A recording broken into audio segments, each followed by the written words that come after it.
I sat on the couch, the TV humming softly in the background, when my wife, Sarah, walked in from the kitchen. Her face was serious, her eyes avoiding mine for a moment before she sat down beside me. "You know that guy from the gym?" she began, her voice steady but laced with something I couldn't quite place. My stomach tightened. We'd been married for 7 years, and I'd never seen her like this.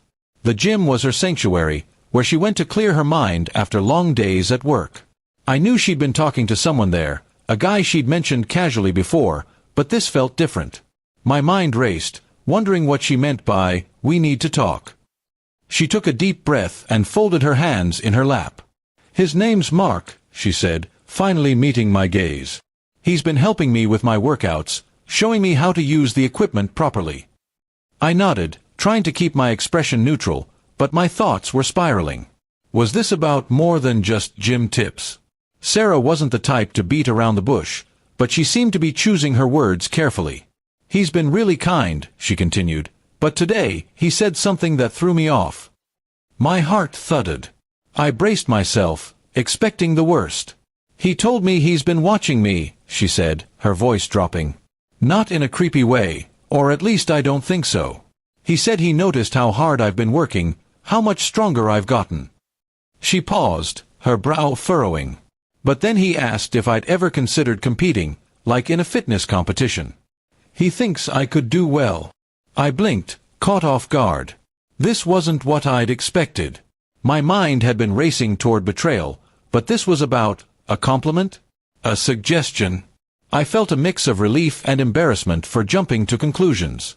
Sarah leaned back, her shoulders relaxing a little. "I didn't know what to say," she admitted. "I mean me. A fitness competition. I'm just trying to stay healthy, not win trophies." She laughed softly, and I could tell she was still processing it. But he was so serious about it, like he really believed I could do it.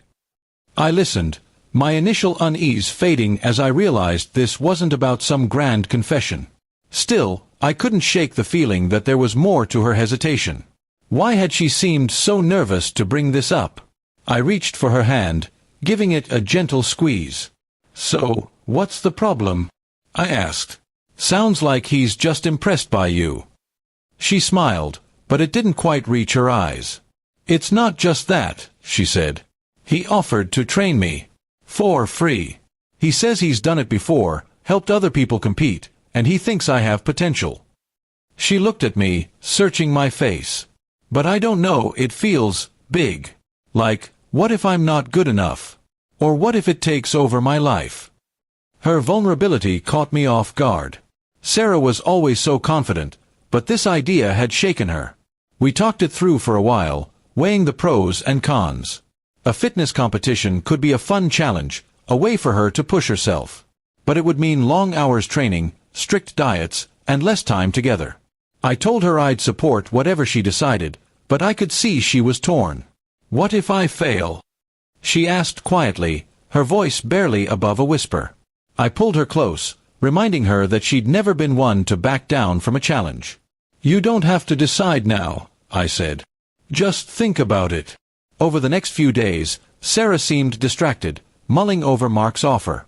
She'd come home from the gym with stories about his tips or how he'd pushed her to try a new lift. I could tell she was intrigued, maybe even excited, but doubt kept creeping in.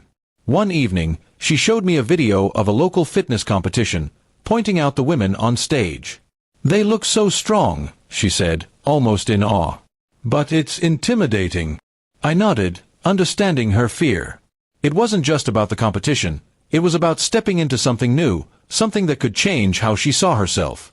By the weekend, Sarah made her decision. She called Mark and thanked him for the offer, but said she wasn't ready for a competition.